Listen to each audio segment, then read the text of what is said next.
Al presentar como candidata de Morena a la jefatura de gobierno sus propuestas y compromisos con la Ciudad de México en el eje llamado Ciudad Democrática y Participativa, Clara Brugada sostenía, y cito, abro comillas, profundizaremos el cuarto nivel de gobierno como el corazón de la participación ciudadana, impulsando procesos colectivos de consulta, deliberación y toma de acuerdos en asambleas comunitarias.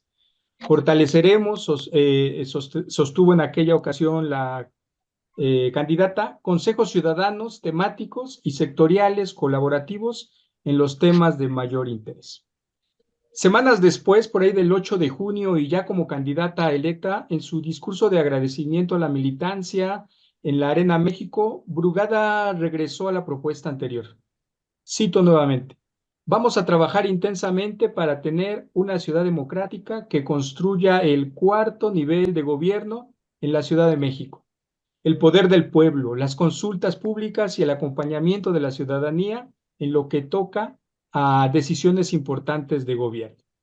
Bueno, a partir de lo anterior, les planteo a mis compañeros, incluida por supuesto a mi compañera Silvia, las siguientes preguntas para abrir la reflexión. ¿Cómo entender la propuesta de construir un cuarto nivel de gobierno? Desde su perspectiva, compañeros, ¿a qué se refiere la propuesta de la jefa de gobierno electa? Si quieren, comenzamos con la compañera Angélica, a quien agradezco, por supuesto, la gentileza de su tiempo. Angélica, si te quieres presentar muy brevemente, ¿y qué nos dices a partir de estas primeras preguntas que les lanzo? Ok, muchas gracias, Fernando. Soy Angélica Ayala Pliego, soy fundadora e integrante de Desarrollo Integral Comunitario de Iztacalco AC, una organización que trabaja básicamente con los ejes de educación popular o pedagogía popular y cultura comunitaria, con la transversalidad de los ejes de derechos humanos y equidad de género. Bueno, mira, creo que es un planteamiento muy interesante y muy importante de la compañera Clara Brugada, ya que pues venimos luchando los habitantes de la ciudad por no ser solamente convidados de piedra en los asuntos públicos, sino tener eh, la facultad y el derecho del ejercicio ahí voy a redundar, ese derecho en los asuntos públicos. ¿Qué quiere decir eso? ¿Qué entiendo yo? Que nosotros los habitantes de los territorios seamos los que tomemos las decisiones acerca, pues uno de los recursos, cómo se administran, cómo se orientan, hacia dónde se conducen y cómo, qué se van a hacer con ellos. Segundo, qué otras políticas públicas se pueden construir desde los habitantes y conjuntar con las políticas de gobierno para tener pues una visión más amplia del cuarto nivel de gobierno. No sé bueno, esa es mi Muy bien, opinión. muchas gracias, Angélica. Bueno, sobre las mismas preguntas, Amílcar, te pedimos que te presentes brevemente y qué piensas de estos cuestionamientos. Van de nuevo, ¿no? A partir de la propuesta de la jefa de gobierno, de la ahora electa jefa de gobierno, ¿cómo entender esa idea de construir un cuarto nivel de gobierno, ¿no? ¿Qué idea te viene a la mente, Amílcar? Bien, buenas noches, buenos días, perdón. Bueno, me presento a Milke Reina del Frente Popular Democrático. Bien, para entrar de lleno a las preguntas.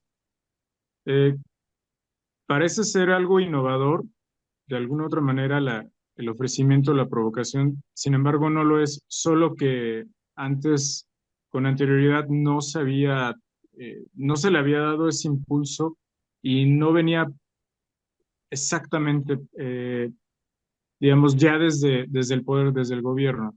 Entonces, creo que es una posibilidad importante de fortalecimiento de la izquierda como tal, y por otro lado, estar creando una plataforma más compleja para los siguientes procesos, porque pues pensar sobre esto y no contemplar el tema de Morena sería un error.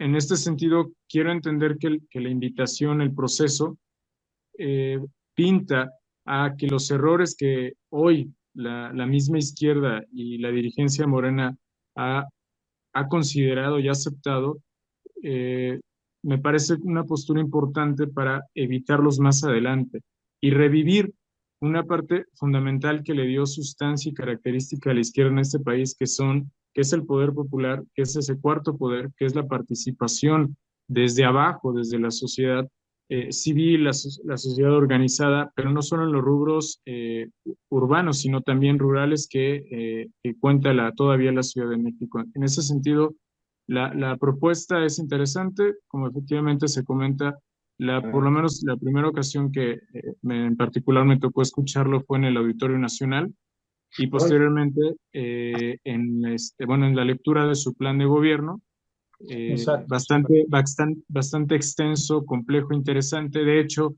eh, termina justamente también con la invitación de crear un parlamento metropolitano, bueno, que contemple el Valle de México particularmente.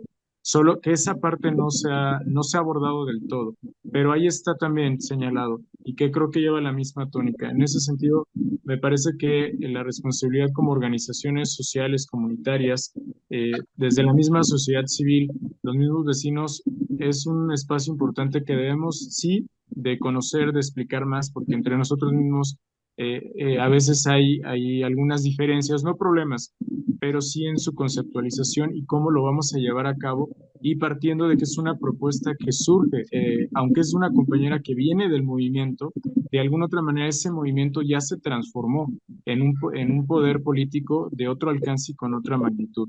Entonces, creo que es una posibilidad muy importante que tenemos que no dejar de discutir en todo este proceso que todavía no comienza, que es lo importante, y ver cómo nosotros podemos participar de la manera más colectiva y coherente con la invitación que se hace. Muy bien, muchas gracias, Amílcar, por este primer saque. Bueno, ahora le doy la palabra a Silvia, nuestra compañera de casa de aquí del Foro de Análisis. Silvia, ¿qué piensas de esta propuesta de la jefa electa de gobierno, la idea del cogobierno? Bueno, yo creo que primero, ¿no? Para hablar de lo que es la asamblea, ¿no? ¿Qué significa? Y luego podemos hablar del gobierno, ¿no? ¿Qué entendemos que aquí?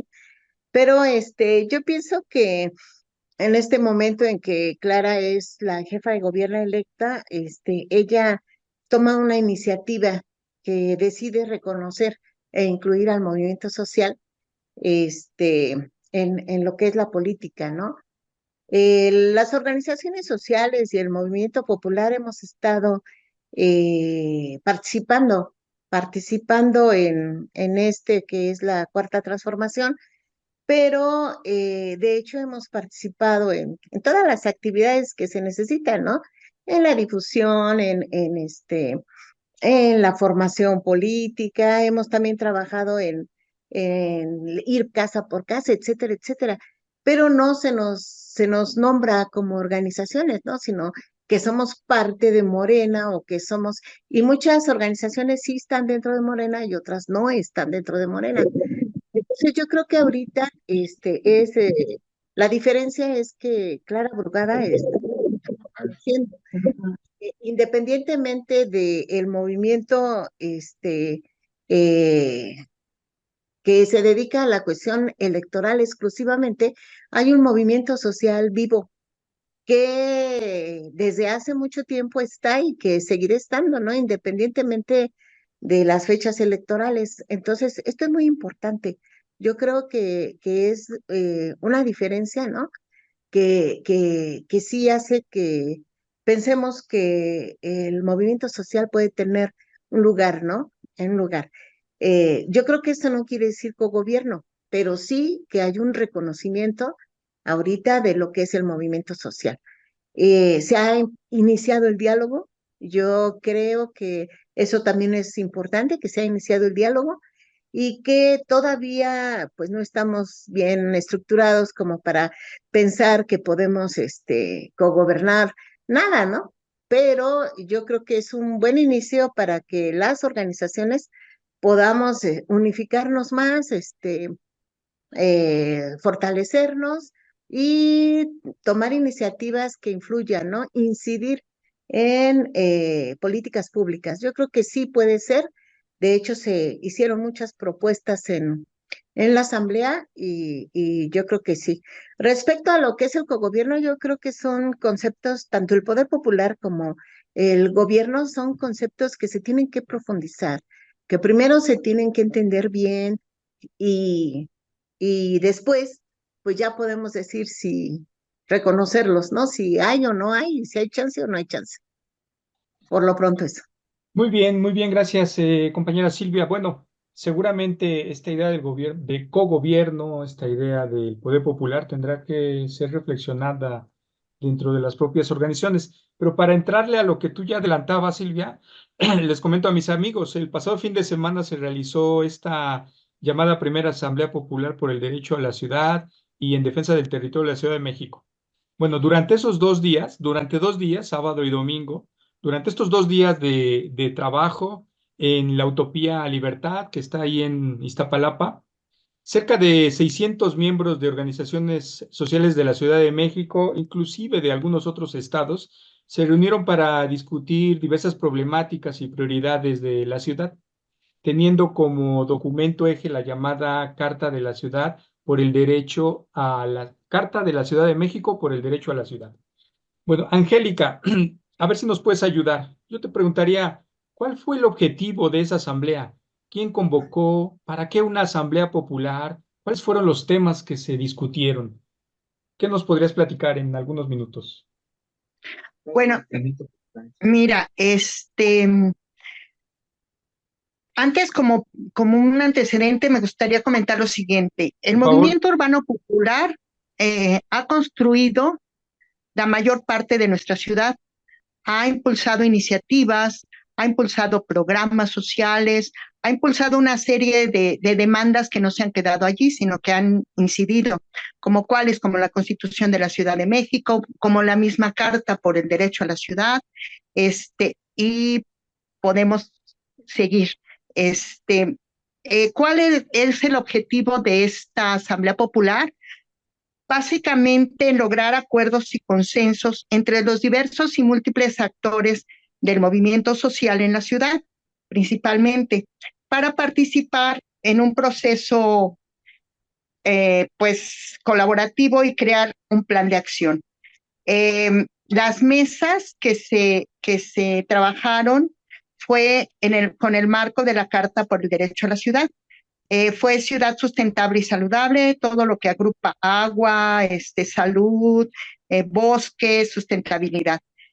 Producción social de la vivienda y del hábitat, pues es el derecho al suelo, derecho a la vivienda, unidades habitacionales, gentrificación, megaproyectos, espacio público y una serie de puntos más. Economía social, pues los mercados públicos, la economía circular, las cooperativas y el sector social de la economía en la vía pública, tianguis, etcétera.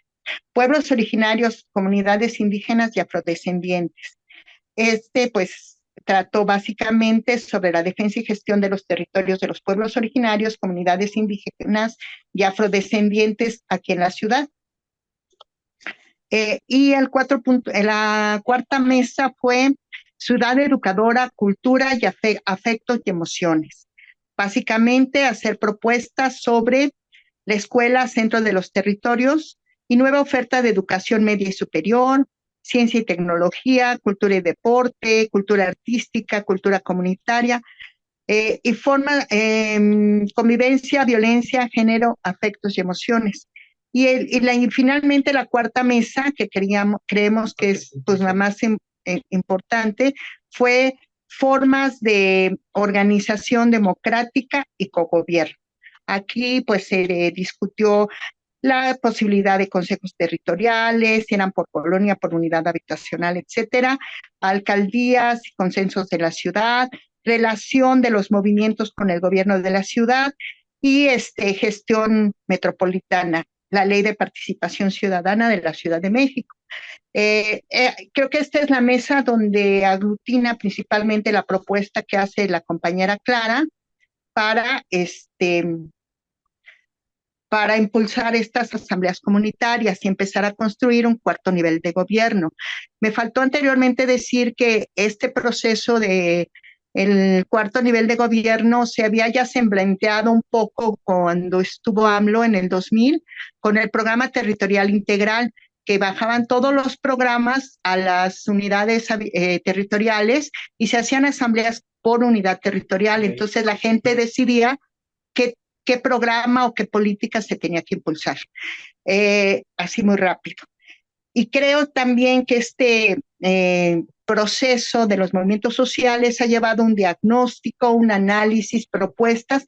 Nos falta la planeación, el ejercicio y la ejecución para llegar a constituir, a impulsar políticas públicas desde abajo, desde los movimientos sociales, desde los mismos habitantes de los territorios. Pues muchas gracias, Angélica. A mí me parece que es un abanico muy amplio de temáticas. Yo creo que cada una de ellas en realidad podrían estar inclusive aportando insumos para un futuro programa de gobierno. Muy, muy interesante. Bueno, ahora yo les preguntaría a los compañeros a Silvia y a Milka, eh, si pudiéramos, no sé, hacer una caracterización de las organizaciones que asistieron, ustedes que estuvieron ahí, porque tengo la impresión que es tan vasto y variada la gama de grises de organizaciones que asistieron, que a lo mejor valdría la pena una caracterización muy básica. Yo les preguntaría a los dos, si tuviéramos que caracterizar estas organizaciones, ¿cómo harían esa caracterización? ¿Y cuál sería el balance? ¿Con qué se quedaron después de esos 2 días de asistir a este evento? Si quieren, primero a Milcar y después a la compañera Silvia. Adelante, Amilcar. Bien, ¿sí se escucha? Sí, Sí, bien. Sí, viendo aquí el programa y retomando la pregunta que nos hace Fernando, ¿no? Una caracterización. Sí, evidentemente, a juzgar porque soy un poquito más joven que la mayoría de los que tienen más tiempo en esto que uno, quizá la caracterización podría ser un poco atropellada, la advierto desde ahorita, pero sí hubo una especie de resucitación en buen sentido, no de exhumación, pero sí eh, el ejercicio convocó a muchos compañeros que sin conocerlos y ver cómo se relacionaban, les sorprendía de dónde estabas, ¿no? Qué pasó, ¿no? Con el movimiento, dónde había quedado, ¿no? Entonces, en ese sentido, yo me quedo con esa impresión, no es la única, en que hubo un reencuentro y que el espacio fue idóneo, la convocatoria, como lo hemos discutido y seguramente en otros espacios también, fue bastante buena. Y eso es un punto interesante porque aunque, digamos, eran quienes dominaban la conversación y entiendo por qué, hay todo un proceso histórico y de formación, de alguna otra manera ya confluían con la sangre nueva de todo este proceso. Sabemos que, como todo proceso de este tipo, hay algunos personajes que han han trabajado el movimiento urbano popular quizá de una manera no muy atinada. Sin embargo, bueno, es parte del asunto y creo que si esto llevó no solo un proceso de reencuentro, sino de reflexión eh, sobre lo que viene, sobre cómo se va a actuar, en ese sentido me parece que fue una oportunidad interesante, importante, que no se tiene que dejar enfriar o que quede simplemente como una crónica muy, muy atractiva del reencuentro del movimiento urbano popular a propósito en el contexto en el que se está dando. Entonces, yo lo dejaría hasta ahí. Muy bien, muchas gracias, Amilcar. Quizá yo solo agregaría, no suelo intervenir en esto, pero solo agregaría que a mí me llamó la atención la poca participación de los jóvenes, ¿no? Yo creo que es un tema que ahí tendrían que estar reflexionando. Sí llegaron jóvenes, pero la gran mayoría era, como dice Amilcar, personas adultas, ¿no? En fin. Bueno, Silvia, tú que tienes ya mucha experiencia en esto, los movimientos sociales, si pudiéramos caracterizar esa gama variada, que al menos desde mi perspectiva asistió a esa asamblea, ¿cómo haríamos esa caracterización y cuál es el balance que tú sacas de ese par de días de reunión? Bueno, yo soy de los que me encontré compañeros que hace demasiado tiempo no veía, con los que había yo participado en otras organizaciones y en otras luchas, ¿no? Muchos compañeros, la mayoría, yo vi que eran organizaciones que se dedicaban a la vivienda, a la defensa del territorio, a la cuestión de la defensa del medio ambiente. También había compañeras feministas, este, pero yo siento que la mayoría eran las organizaciones que luchan por una vivienda digna y que luchan contra la gentrificación, etcétera, ¿no? Entonces, había colectivos estudiantiles también, ya pueblos, por ejemplo, pueblos de el sur de la Ciudad de México que tienen problemas de tenencia de la tierra o de despojos de algunos de sus bienes culturales y demás, y que se manifestaron fuertemente para ser escuchados. Yo creo que realmente estos compañeros fueron muy combativos. También compañeros que se dedican a la cuestión del transporte o del comercio, ¿no? Entonces, básicamente, de casi una gran variedad de organizaciones y compañeros que están abordando los problemas que hay en la ciudad y que sufrimos los capitalinos, ¿no? Entonces, me pareció que fue muy rica la variedad y sí, efectivamente fue un reencuentro, ¿no? Un reencuentro sí, muchas tendencias también, ¿no? Porque hubo compañeros así que yo conocí en algunos tiempos como muy radicales, otros compañeros que en ese entonces les decíamos reformistas y que ahorita estaban en otro rollo, ¿no? Pero yo creo que la variedad fue buena y que sí hubo un punto de encuentro. Yo también creo que antes de que se hiciera la asamblea, bueno, ya hubo varias asambleas, ¿no? De hecho, nosotros en Iztacalco le llevamos un seguimiento puntual al proceso, ¿no? Esa asamblea fue como el final de una etapa del proceso y empieza otra. Entonces, yo pienso que esta otra etapa que empieza, pues ya va a ser un poco más organizada y con más participantes. Muy Nada bien, más. Silvia. Bueno, antes de pasar al otro tema, no me gustaría irme sin preguntarte también, Angélica, si tuvieras que hacer un balance, en síntesis, ¿qué nos dirías? ¿Qué rescatas? ¿Qué viste? ¿Cuál es tu balance de ese par de días? Pues también coincido que fue una multiplicidad de visiones que es muy diversas, que además eso un diálogo muy rico precisamente por la diversidad. Este, eh, Procuramos escucharnos, aún con todas las problemáticas que se pudieran haber presentado, que fueron mínimas en comparación con los resultados. Al final, este, se sacaron muchísimas propuestas que se van a devolver a las alcaldías. Pudimos tener reuniones por alcaldía, donde también nos reencontramos y encontramos a nuevos participantes, como en el caso de Iztacalco, y así todas las 15 alcaldías más. Y bueno, pues empezar a preparar nuestras propias asambleas populares, en donde también trazaremos nuestra agenda y pues nuestro plan de acción conjuntamente. Creo que es un esfuerzo muy importante en esta coyuntura, donde la compañera Clara está proponiendo este cuarto nivel de gobierno. Muy bien, Angélica. Bueno,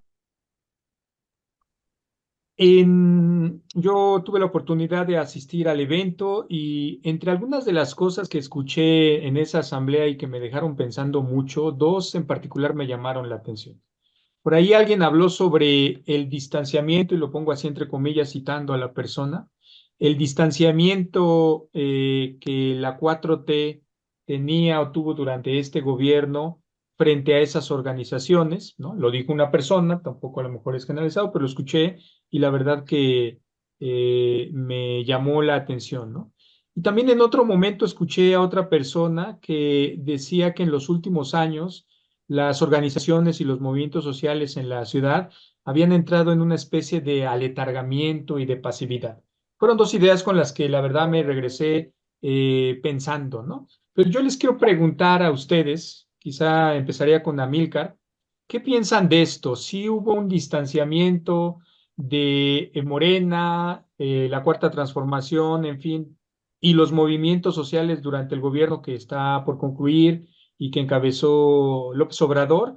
Y en verdad hay una especie de aletargamiento, como decía por ahí alguien. ¿Qué piensas de esto,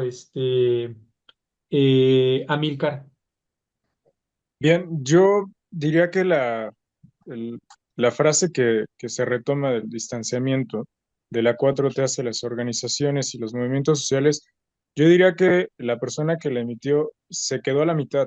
Yo creo que es una relación mutua, es una relación donde los dos o tres elementos coexisten como organizaciones, movimientos y partido. Es una relación muy difícil de poder romper y de quitarla los nexos que hay entre cada uno. Creo que también el movimiento se encargó de construir los elementos que más tarde le complicarían. De alguna otra manera, el poder siempre ha sido un tema muy delicado, de muy difícil control. Entonces, creo que el distanciamiento es mutuo y las mismas prácticas. Creo que un movimiento que no es autocrítico no es un movimiento. Un movimiento que curiosamente no va acorde con el tiempo, es un movimiento que tarde o temprano va a causar problemas o por sí mismo va a comenzar un proceso de desarticulación. Y lo tenemos en muchos sentidos, desde el fallecimiento o de un líder o su salida, comienza un problema interno muy grande que va pervirtiendo y va cambiando los esquemas en que originalmente una organización se conducía o los ideales que perseguía o las tareas prácticas o colectivas que hacían. Pero también recordemos que hubo muchos ofrecimientos por parte de lo que se considera el poder institucional legalmente constituido, en que se hacían ofrecimientos y el movimiento aceptaba las, las, las ayudas o los espacios. Evidentemente, ya un movimiento transformado en partido político, son otros dos conceptos muy difíciles de embonar, por lo menos en una primera discusión creo que no se va a poder. Es decir, pasar de un partido que es movimiento. Estamos hablando de estructuras históricas muy distintas, muy diferentes, pero creo que los dos, hay un distanciamiento mutuo y ha habido un daño constante de ambas partes.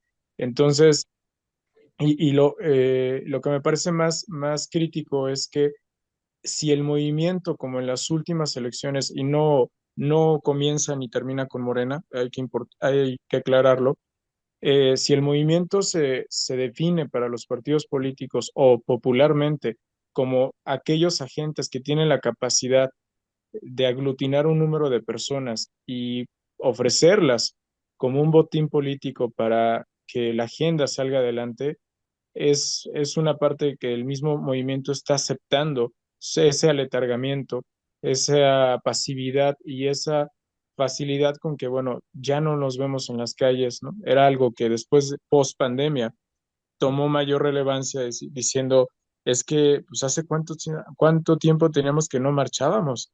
¿No? Incluso las anécdotas de, pues ahora sí me dolieron los pies. Bueno, no es precisamente por la edad, sino porque se dejó de hacer. Muy bien. Entonces, creo que la responsabilidad es mutua, es una relación muy conflictiva, en algunos momentos histórica, eh, impresionante, pero por otro lado, creo que los dos han entrado en una dinámica de como de codependencia. A veces algunos salen más favorecidos que otros, Muy pero eso bien. habla que el mismo movimiento, si no es crítico por sí mismo, es muy fácil decir, es que hay un distanciamiento, ya no nos quieren. Sin Muy embargo, bien. es obviar las prácticas y la forma de conducirse que han tenido algunos compañeros y compañeras ya desde hace algún tiempo.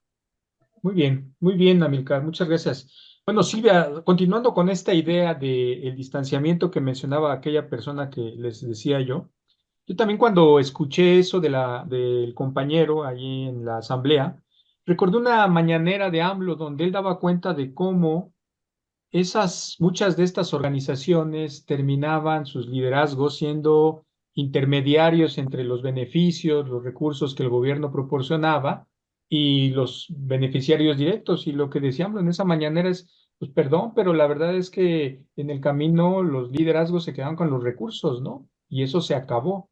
Inmediatamente pensé en eso y eso me llevó a reforzar esta idea del compañero.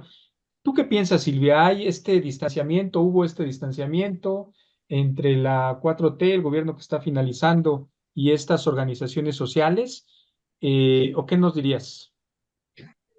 Bueno, yo creo que no es un distanciamiento en sí, es un proceso de cambio, ¿no? De cambio que ha tenido el movimiento, porque anteriormente, pues, en los años 70, 80, cuando la guerra sucia, etcétera, las organizaciones y los movimientos sociales teníamos unas condiciones muy duras, muy difíciles, teníamos que enfrentar la represión, teníamos que enfrentar un montón de obstáculos, ¿no? Prohibiciones, no nos dejaban llegar al Zócalo, casi siempre las manifestaciones las reprimían, etcétera, etcétera. Y estábamos acostumbrados a una forma de lucha en específica. Cuando una parte de la izquierda decide emprender la lucha electoral, ya en los años 80 en adelante, hay una gran parte de las organizaciones que se vacían por la lucha electoral y se van directamente a los partidos de izquierda. Ahora con Morena, pues muchas organizaciones que antes se movilizaban en la calle y todo, ya no se movilizan, ya nada más están activos en tiempo de campaña, ¿no? O en tiempo de que van a elegir consejeros, ¿no? Pero en general, esa vida que se tenía de que el pueblo andábamos en la calle y luchando y todo, han cambiado. También han cambiado las condiciones en las que ahora estamos luchando. Anteriormente luchábamos por hablar, porque nos dejaran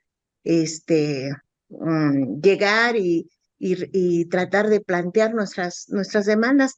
Y ahora la lucha tiene que ser por otras cosas. Pero ese cambio de terreno que hay de la lucha, todavía no, las organizaciones no hemos sido capaces de cambiar, ¿eh? Porque cambian las circunstancias, tenemos que cambiar también nosotros. Yo sí creo que sí, esa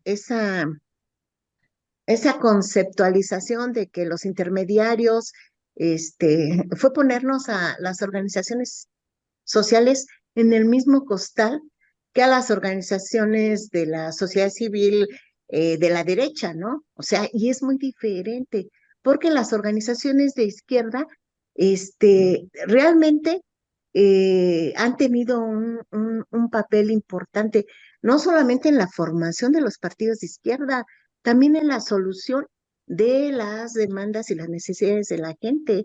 Yo, por ejemplo, en el año 2000 o 2003, que tuve mucha relación con alguna de las organizaciones de vivienda más, pues más activas en ese entonces, los compañeros hacían un balance de que en una cosa de alrededor de 5 años, ellos habían construido 10,000 viviendas sociales para 10,000 familias de la Ciudad de México.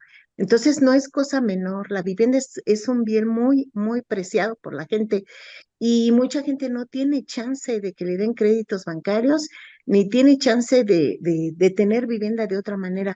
Y ahí las organizaciones llenaron un vacío importante.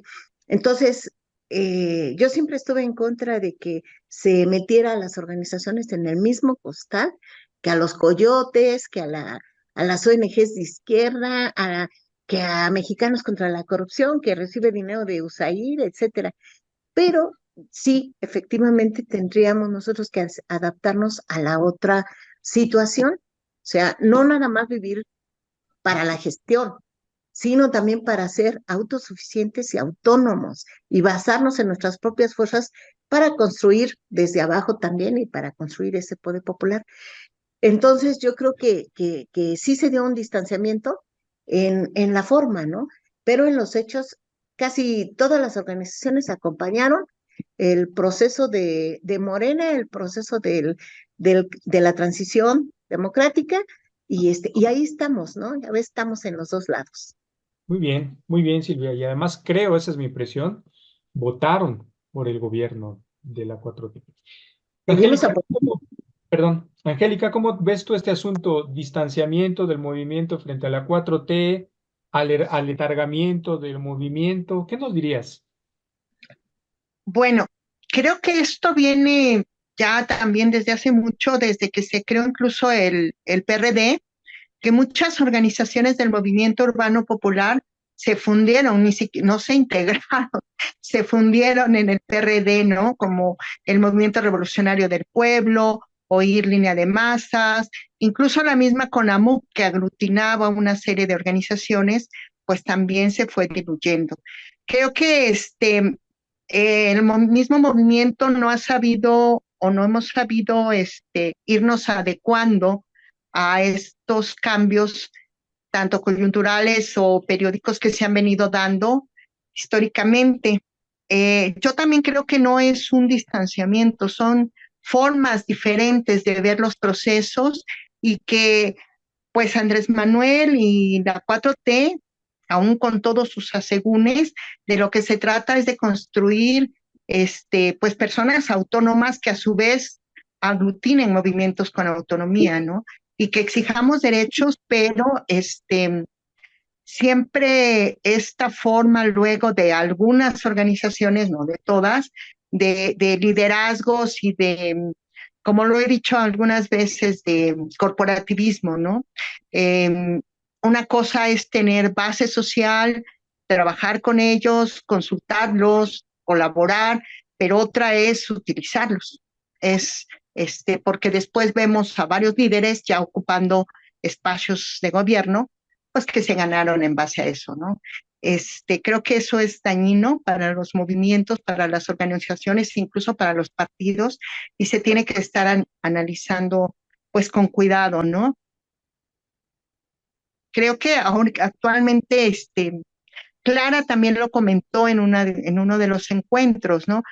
No solamente luchar por la gestión de la vivienda, efectivamente es un derecho, pero hay que hacerlo un derecho colectivo, hay que ver más allá de la vivienda, ¿no? Hay que ver el hábitat, hay que ver pues todo lo que implica y creo que pues es momento de que estos movimientos empecemos a transformarnos. Claro, muy bien, compañera Angélica. Bueno, cerraría contigo una última pregunta. Yo te preguntaría quizá, ¿y qué sigue después de esa primera asamblea? ¿Cuál es tu perspectiva? Y después con los compañeros Silvia y Amílcar, si hay algo que no pregunté y quisieran comentar, vamos cerrando esta segunda emisión de nuestro programa Conversaciones. ¿Qué sigue, Angélica, después de esa primera asamblea? Pues como ya comentaba hace ratito, pues irnos a las alcaldías, a los territorios, a invitar a los ciudadanos, ciudadanas en lo individual, con colectivos pequeños, con organizaciones, a que tomen las demandas, las propuestas en sus manos y empezar a organizar diagnósticos participativos, asambleas comunitarias, donde se escuche la voz de los que habitamos estos territorios, porque somos los que estamos al último y la relación luego con las alcaldías es difícil, porque son los que impulsan supuestamente la política de gobierno. Y pues en algunos casos no se ha visto traducida la política de la 4T hacia los territorios, hacia los habitantes y menos a los gobiernos de los alcaldes o alcaldesas. Creo que es momento de organizar, de aglutinar, de llamar a más compañeros para que en cada alcaldía hagamos nuestra asamblea comunitaria, nuestra asamblea popular y empecemos a tomar pues la política pública, a construir política pública desde abajo. Pues todo un reto de el trabajo de las organizaciones sociales, de su vínculo con el gobierno y seguramente la discusión no acabará muy pronto. Silvia, algo que quieras comentar para finalizar y después Amílcar y vamos cerrando. Bueno, yo lo que quisiera comentar es de que se abre un periodo en el cual tenemos no solamente que organizarnos, todas las organizaciones que estamos interesados en que siga la cuarta transformación, en profundizar la cuarta transformación, en construir el segundo piso, como diría Claudia. Todo eso se puede hacer solamente si el pueblo respalda y el pueblo está organizado. Entonces nosotros como pueblo y como organizaciones de izquierda sí tenemos que empezar una etapa de mucha actividad y de mucha discusión, porque se ha perdido esa cuestión de la discusión, se ha perdido incluso la autocrítica y la capacidad de criticar, ¿no? Mucha gente últimamente pues se ha dado la crítica, por ejemplo, a cómo se estaban repartiendo las plurinominales, ¿no? Que definitivamente de que sea un dirigente social a que sea como Sergio Mayer, pues yo estaría de acuerdo en que mejor fuera un dirigente social, ¿no? Entonces, pero no se toma bien la crítica, ¿no? Entonces, como que tenemos que profundizar allí la lucha ideológica y Muy necesitamos bien, decir lo que pensamos, ¿no? muy Por bien. último, yo sí quisiera pedirle a nuestros compañeros que nos vean y todo, que nos ayuden a compartir porque es muy importante. Gracias. Muchas gracias, Silvia. Amílcar, yo te veo y me recuerdo en mis años mozos hace muchísimos años y digo, bueno, yo hubiera querido estar haciendo lo que Amílcar a tu edad, lo que haces en el Frente Popular Democrático. Y quiero insistir en ese asunto que en aquella asamblea yo vi muy pocos jóvenes, habían jóvenes, claro, pero en comparación con el resto de la población, pues terminan siendo una minoría, ¿no? ¿Qué les dirías a los chavos de tu edad con relación a esta temática, a su vinculación con los problemas públicos? ¿Qué piensas? Y cerramos. Bien, sí, gracias, no, ya no soy tan chavo, creo, ya mi acta de nacimiento comienza a verse un poco amarilla, entonces ya no es tanto, pero sí, ¿Qué mira, te la podemos decir provocación, nosotros, maestro? Ya ya de algunos ya de algunos sé que las tiene el AGN, por ejemplo, no sé por qué, pero bueno, eso es lo de menos.